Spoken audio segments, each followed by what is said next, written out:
Oi gente, tudo bem com vocês? Esse vídeo era pra sair na sexta passada, mas eu realmente não consegui colocar esse vídeo. Então vamos fingir que hoje é sexta, dia de vídeo de psico, tá? Eu tô aqui editando o vídeo e eu percebi que eu fiquei um pouco ofegante conforme eu tava falando. E eu queria pedir desculpas pra vocês, o motivo disso é porque eu tô com uma crise de esofagite, então tá me incomodando um pouco. Enquanto eu tava falando no vídeo, tava subindo assim, e aí eu fiquei um pouco ofegante. Eu quero pedir desculpas pra vocês por isso, se ficar incômodo o vídeo, por esse motivo, tá bom? Segue o vídeo. O vídeo de hoje é uma análise do personagem Joe da série You. Eu assisti a segunda temporada, fiquei de gravar um vídeo, assim, fiquei de mim pra mim mesma, não comentei nada com vocês, mas eu gosto muito de falar de análise também de série. Então eu fiz aqui um roteirinho pra gente poder falar um pouco sobre esse personagem aí da série You. Pelo que eu soube, rondando aí na internet, essa série é inspirada nos livros. Eu não li os livros, mas pretendo, apesar de ter gostado um pouco mais da narrativa da primeira temporada. Na verdade, eu gostei muito da narrativa da primeira temporada. Achei muito interessante a forma que o Joe vai contando a história pra gente, como se ele estivesse conversando com a gente sobre a Beck, na verdade falando sobre a Beck, só que a gente está ouvindo, né? E os pensamentos dele são tão distorcidos, são tão fora de órbita assim, e conforme ele vai levando a gente vai torcendo pelo personagem, mesmo sabendo que tá errado, né? A série nos vai guiando para essa sensação de culpa, ou conforme a gente se dá conta de que tá torcendo para uma pessoa com tantos transtornos mentais como o Joe. Recentemente, o ator que faz o Joe deu uma entrevista falando sobre a personagem dele, e ele falou mais ou menos isso aqui. Eu entendo que ninguém nasce sociopata ou psicopata. Somos feitos assim pela vida que recebemos, pela educação que recebemos, pelos nossos pais, pelo ambiente, seja o que for. Então eu acho que Joe está procurando algo que foi tirado dele quando criança. Isso foi a fala do ator sobre o que ele acha, não quer dizer que necessariamente é verdade, tá? Eu já fiz um vídeo aqui falando sobre atualmente como os estudiosos da área veem o que é psicopatia, o que é sociopatia, da onde vem todo esse transtorno. Tem uma série de fatores, então se você tiver interesse em saber um pouco mais, eu vou deixar o link aqui na descrição desse vídeo, tá bom? É um vídeo sobre o Ted Bundy, mas aí é uma análise psicológica.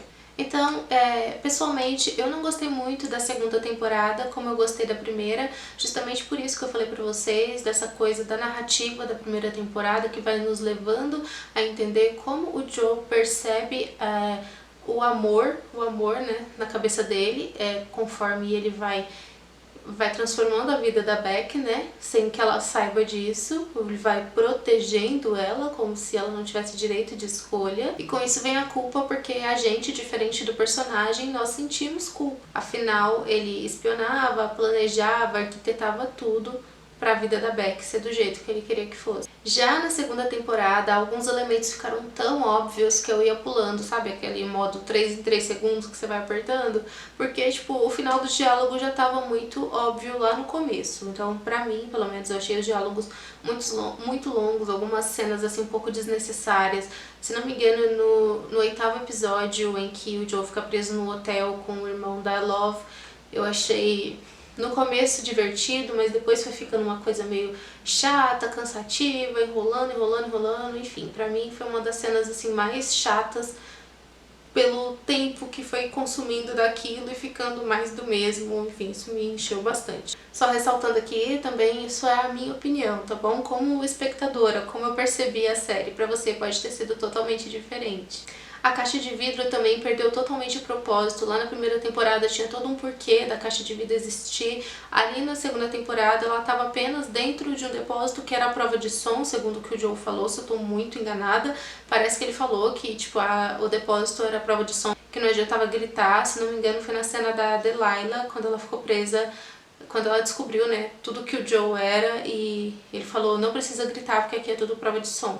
Meio que assim, não tinha porquê ter aquela caixa ali. A temperatura dela não mudou nada, porque ele ficou preso junto com o corpo da Delilah e ele sentiu o cheiro, né? Não tinha nenhuma utilidade aquela caixa de vidro, então foi uma coisa nada a ver ali no meio da história. A personagem Love, que é muito maravilhosa, eu gostei dela desde o início. Acho que diferente da Beck, que a Beck tinha uma narrativa meio monótona, chata, a gente ficava muito mais interessado no que o Joe tinha pra dizer, ou pra pensar no caso, do que ver mesmo a vida da Beck. Então meio que transformava, já era mais fácil gostar do Joe.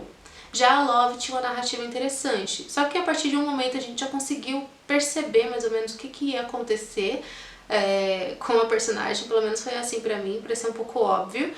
Não pro Joe, né, que pro Joe foi... Nossa, que surpresa, nossa!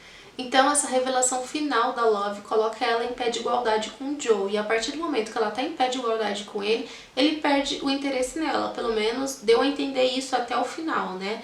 Já que pela cabeça do Joe, amar é cuidar, é proteger, a Love não precisa disso, ela se cuida e se protege o tempo todo, sozinha. Aí eu acredito que na terceira temporada, se realmente houver a terceira temporada, a Love pode ser, assim, tipo uma assassina das presas do Joe, né, das mulheres que o Joe pode se interessar, já que já deu a entender que o Joe se interessou pela vizinha, né. Então pode ser que a Love atue aí, assim, matando todos os as possíveis presas do Joe. Ou talvez ao contrário, talvez ela dê presas pra ele ficar perto dela. Talvez seja isso, né? E aí o ator também falou um pouco sobre isso, sobre o quanto isso decepcionou ele. Ele disse que quanto a ela e eles terem um transtorno mental, não é esse o discurso, não é essa questão. Ele fala mais sobre o momento que ele e ela ficaram em pé de igualdade. Tipo, os dois são assassinos, os dois são iguais, os dois são equivalentes. E aí, nesse momento, ele perde o interesse por ela, porque ele não pode mais abusar de uma mulher. E aí ele fala que isso é muito o arquétipo de homem e mulher que a gente tem na nossa sociedade. Do homem estar sempre superior de alguma forma à figura feminina. Por outro lado, no olhar do Joe, o que ele faz não é opressão. Ele realmente acredita que precisa cuidar do outro, mesmo que o outro não tenha pedido, né? O nome disso é abuso, de controle, de poder. E ele percebe isso como amor. Porque tem uma linha muito tênue muito tênue em falar disso sem romantizar as relações abusivas. Assim, nessa segunda temporada, teve uma preocupação da série em trazer esses flashbacks da infância do Joe, que mostra todas essas sequências de abusos que ele sofreu. E aí a questão da mãe sofrendo a violência física e buscando a proteção de outros homens, até quando ela fala pra ele, não, Joe, a gente vai conseguir viver livre disso aqui, a gente não vai mais precisar viver nessa casa, a gente vai embora. E aí ela dá a entender que eles vão embora sozinhos e no final aparece outro cara, enfim, parece que o ciclo só se repete, né? Da necessidade de outro homem para protegê-la. E o Joe cresce com esse ambiente externo dizendo para ele que uma mulher precisa ser protegida por um homem.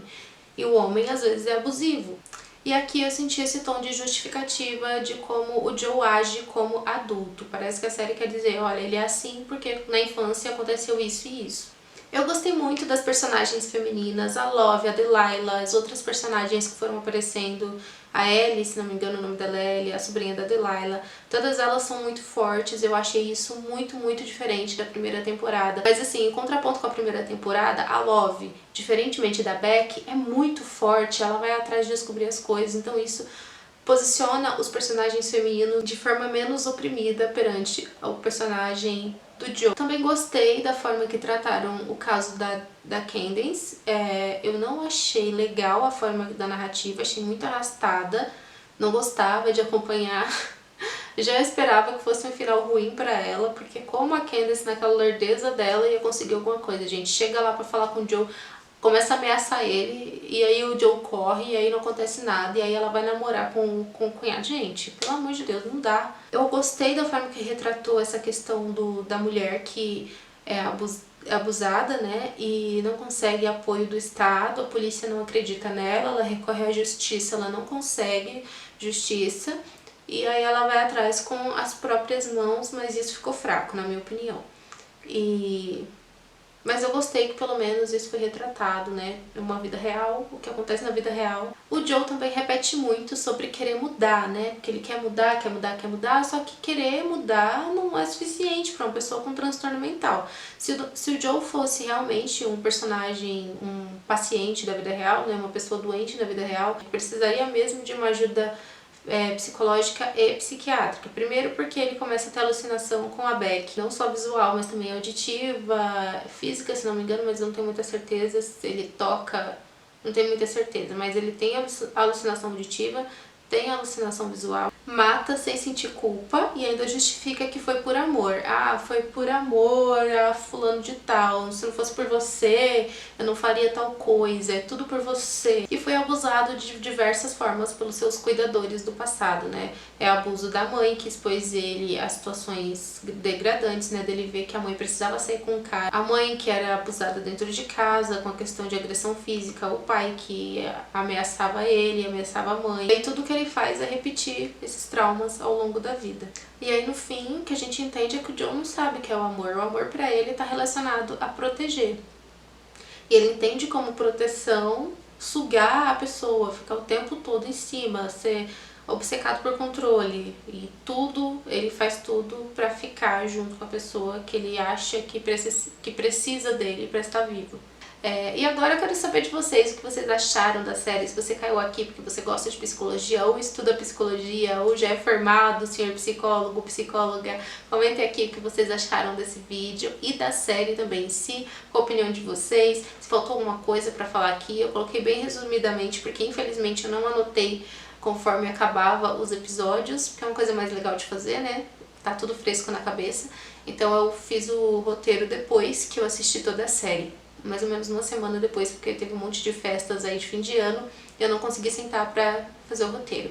Então é isso, espero que vocês tenham gostado do vídeo, deixa seu like pra mim, se inscreve no canal e por favor deixa sua opinião aqui também pra mim saber, pra acrescentar um pouco mais, né, de informação. É super legal fazer estudo de caso de série porque tem muitas possibilidades. Um super beijo e até a próxima. Tchau!